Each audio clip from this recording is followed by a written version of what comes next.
శివాయ విష్ణు రూపాయ శివరూపాయ విష్ణువే. మేషరాశి యొక్క ఫలితాల గురించి ఇప్పుడు మనం తెలుసుకుందాం.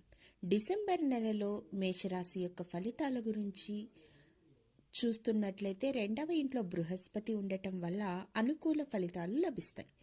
6వ, 8వ మరియు 10వ ఇంట్లో బృహస్పతి యొక్క అంశం అనుకూలంగా ఉంది. కుంభరాశిలో 10 మరియు 11వ ఇంటికి అధిపతిగా శనేశ్వరుడు 11వ ఇంట్లో ఉంటున్నాడు. 11వ ఇంటికి ఉనికి చాలా అనుకూలంగా ఉంది మరియు మీకు చాలా ప్రయోజనకరంగా కూడా ఉంటుంది. మీ జీవితంలో క్రమంగా స్థిరత్వాన్ని ఏర్పరచుకోవడానికి అనేక మార్గాలలో ప్రయోజనకరమైన సంతోషమైన వాతావరణాలు సంకేతాలు కూడా చూపబడుతున్నాయి.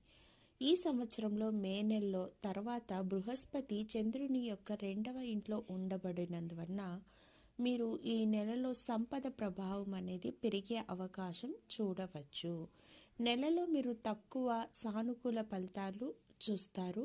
డిసెంబర్ 2, 2024 నుండి డిసెంబర్ 28, 2024 వరకు శుక్రుడు 2వ మరియు 7వ గృహాలకు అధిపతి మరియు చంద్రునికి సంబంధించి 10వ ఇంట్లో ఉండబడినందున మరియు డిసెంబర్ 28 నుంచి జనవరి 7, 2025 వరకు శుక్రుడు 11వ ఇంట్లో ఉండటం వలన డిసెంబర్ నెలవారీ రాశి యొక్క ఫలితాలు ఎలా ఉండబోతున్నాయంటే, కుజుడు 7 డిసెంబర్ 2024 నుండి 2025 ఫిబ్రవరి 24వ తేదీ వరకు తిరోగమంలో ఉంటున్నాడు. కాబట్టి ఈ తిరోగమన ప్రక్రియ ద్వారా మీ కెరీర్, డబ్బు, ఆరోగ్యం వీటి పట్ల కొంచెం హెచ్చు తగ్గులు అయ్యే అవకాశం ఉంది. డిసెంబర్ 2024లో కుజుడి యొక్క ఈ తిరోగమన కదలిక మీరు మరింత అప్రమత్తంగా ఉండాల్సి ఉంటుంది. అయినప్పటికీ మీ జీవితంలో పెద్ద సమస్యలంటూ రావు.